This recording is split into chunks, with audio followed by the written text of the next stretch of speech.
مشہور واعظ تھے جن کا نام تھا کافی، بہت ہی توجہ چاہوں گا، واقعے کو بہت توجہ سے سنیں، جن کا نام تھا کافی، مشہور سخنران تھے۔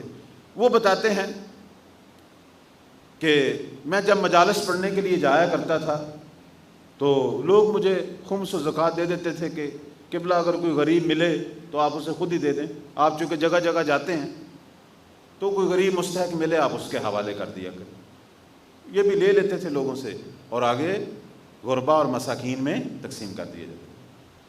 اب جب لوگوں کو پتہ چلا کہ ان کے پاس تو خمس بھی ہوتا ہے، زکوٰۃ بھی ہوتی ہے، اب لوگ ان کے گھر آنا شروع ہو گئے۔ توجہ ہے نا میری طرف؟ لوگ ان کے گھر آنا شروع ہو گئے۔ کبھی کوئی کس ٹائم آ رہا ہے کہ قبلہ وہ کوئی خمس زکوٰۃ پڑی ہے تو ہمیں دے دیں، ہمارے گھر ضرورت ہے، کوئی کس ٹائم آ رہا ہے، کوئی کس ٹائم آ رہا ہے۔ خیر یہ دے دیتے تھے۔ ایک دن کہیں سے دور سے مجلس پڑھ کے آئے، رات کا ٹائم تھا، سو گئے، 2 بجے کسی نے آ کے دروازہ کھٹکھٹایا، دستک دی۔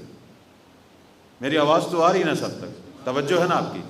2 بجے رات کے کسی نے آ کے، اب آپ خود دیکھیں کہ جو 12-1 بجے آ کے سویا ہو اور 2 بجے اسے کوئی اٹھا دے، اب وہ جتنا بھی نیک ہوگا تو کچھ نہ کچھ تو وہ پھر منہ سے کہے گا۔ 2 بجے کسی نے زور سے دروازہ بجایا۔ اب انہوں نے کھڑکی سے باہر دیکھا تو باہر ایک شخص کھڑا تھا، کہنے لگا میں بڑی دور سے آیا ہوں، میرے گھر میں یہ مصیبت ہے، اگر تیرے پاس کوئی خمس زکوٰۃ ہے تو مجھے دے دے۔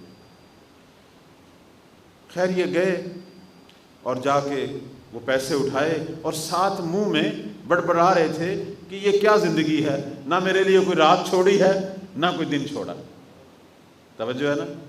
بڑا خیر اسے دے دیا۔ جب دے کے سوئے تو خواب میں اپنے زمانے کے امام کو دیکھتے ہیں، فرماتے ہیں کافی اگر تو تھک گیا ہے تو یہ جو ذمہ داری ہم نے تجھے دی ہے تو پھر ہم کسی اور کے حوالے کر دیتے، کسی اور کے حوالے کر دیتے۔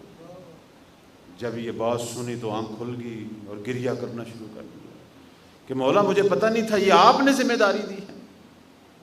بعض اوقات ہمیں ذمہ داری ہمارا امام دیے ہوتی ہے، یہ جو ہم بعض لوگوں کی خبر گیری کرتے ہیں، سرپرستی کرتے ہیں، مسکینوں کا خیال رکھتے ہیں، ہمسایوں کا خیال رکھتے ہیں، یہ تو نہ سمجھ کے تو نے کیا ہے، تیرے امام نے تیرے دل میں ڈالا ہو، تیرے امام نے تیرے دل میں ڈالا۔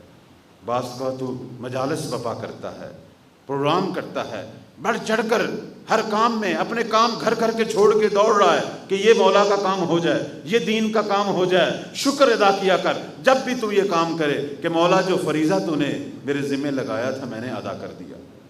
شکر کیا کر کہ مولا کی نگاہ کرم ہے تجھے۔